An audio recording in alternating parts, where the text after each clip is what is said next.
Alert! If I sneeze in this video, I apologize in advance, but I'm going to keep it in there because I'm allergic to the notion that inflation is keeping gold and silver down, and I'll explain why as we explore.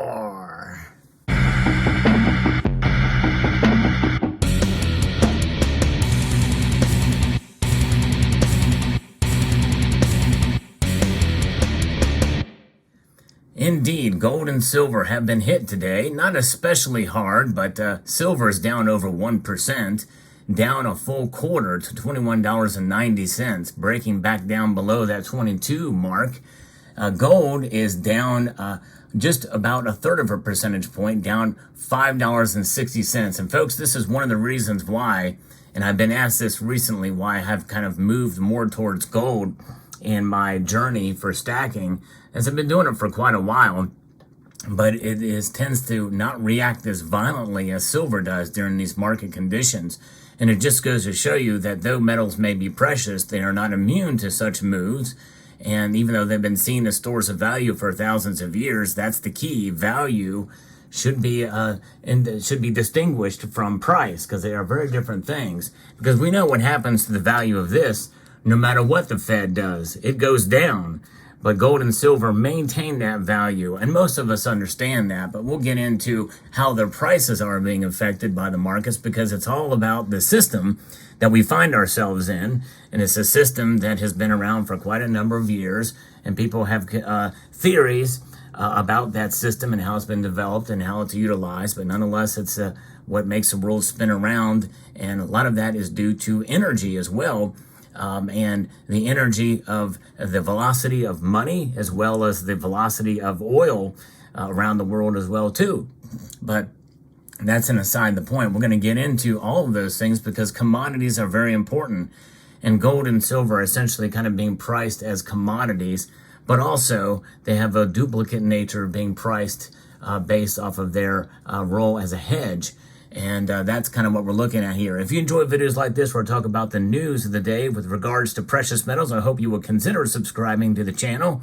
Yes, indeed. And to share the content and to press that notifications bell so that you can be apprised of the latest video that makes its way across your device. I'm going to be reporting from several different sources here. Gold FX, this is FX Street, mentions here how what is happening with the consumer price index. The numbers have come out, and the monthly consumer price index that excludes volatile oil and food prices expanded by 0.3%, and the annual decelerated to 4.1%, as expected by the market participants.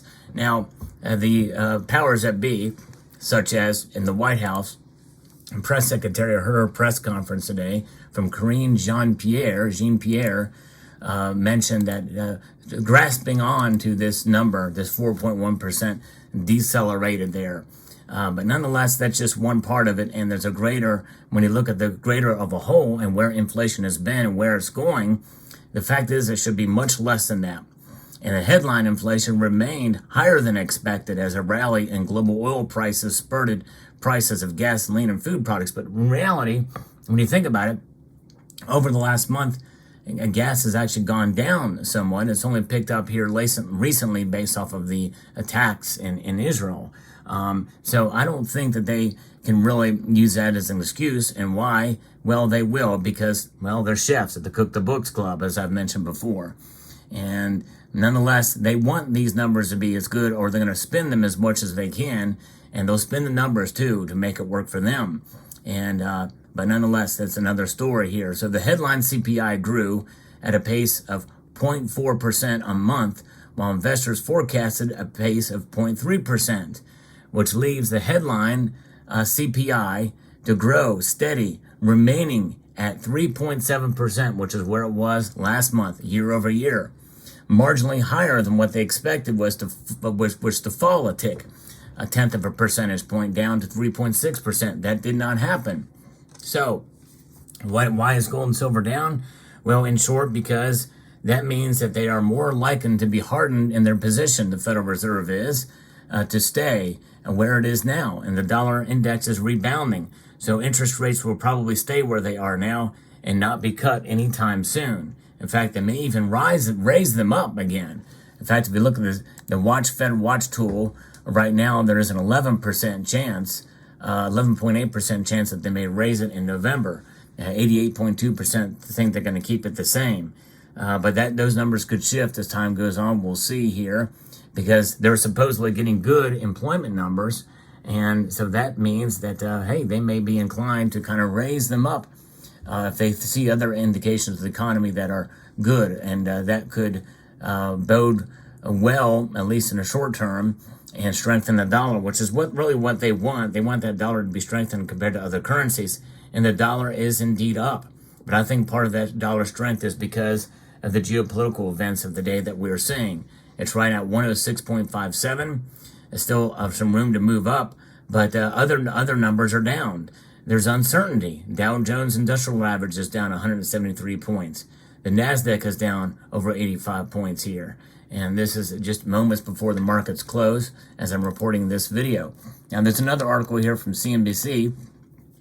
It says the dollar and treasury yields ticked higher after U.S. consumer prices rose more than expected in September and raised worries that the Federal Reserve would keep rates higher for some time. The Consumer Price Index increased 0.4% last month after a 0.3% gain in August, according to the Bureau of Labor and Statistics. But year-on-year, consumer prices have come down from the peak of 9.1% in June of 2022. Now, keep in mind, that's how they're looking at it.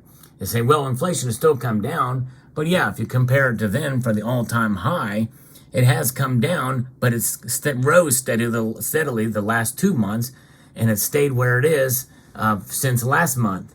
So we're moving in the opposite direction again, which means the Federal Reserve's tools of their raising rates have had marginal impact at best. And in fact, likely, if they stay where they're at now, inflation could continue to rise. And by the way, with all the spending that we're doing, with Ukraine and now with Israel, and by the way, I'm not necessarily against some of that, but nonetheless, there's only so much of that we can do, but before we start to really face the repercussions of it. And we are, in a sense, if you look at the numbers, with the debt clock, we're seeing $33.12 trillion in debt now, deficit spending. It's crazy.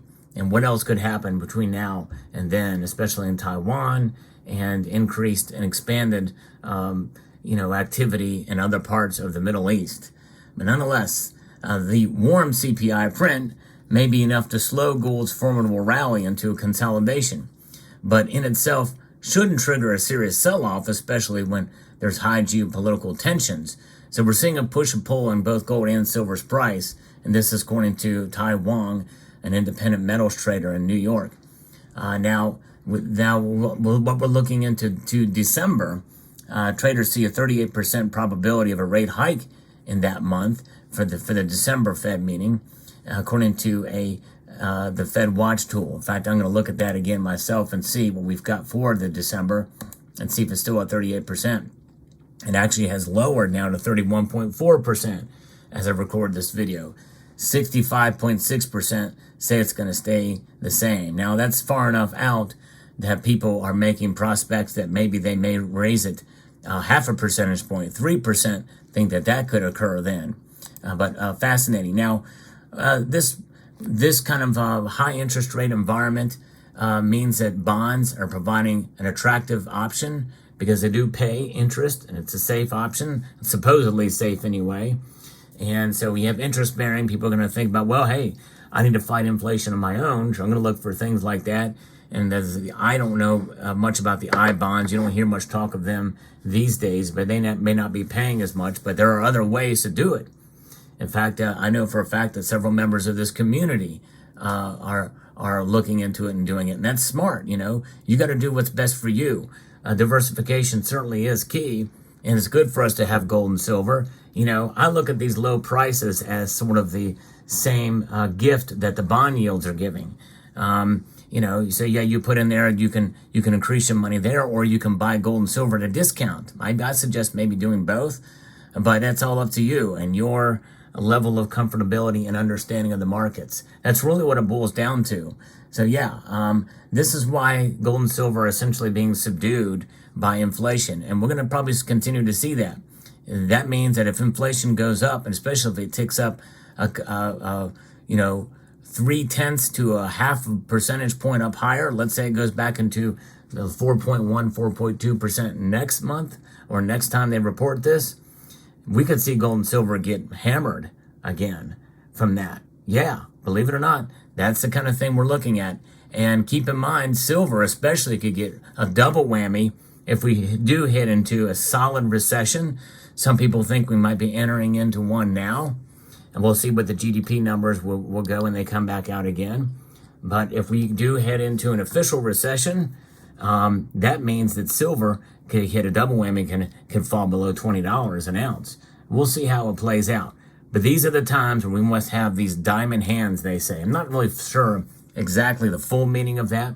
I interpret diamond hands as holding on and staying true to your silver, hardened with the gold and silver in your hand, not selling your silver, just hanging on through these times whenever there's a dip in prices. At the very least, do that, and at the very most, take advantage of the dips and buy when you can. So there's your market report for today. Let me know what your thoughts are in the comment section below. I'm surprised I've not sneezed once. I went through a sneezing fit at the beginning, right before I hit record on this video. I thought for sure I was going to sneeze again. It did not happen. There were no edits in this video. I typically just fly off the seat of my pants or off my sleeve or what have you. I don't know what the, whatever that term is, something involving a sleeve. But let me know what your thoughts are about this video or about the markets and about the video if you like.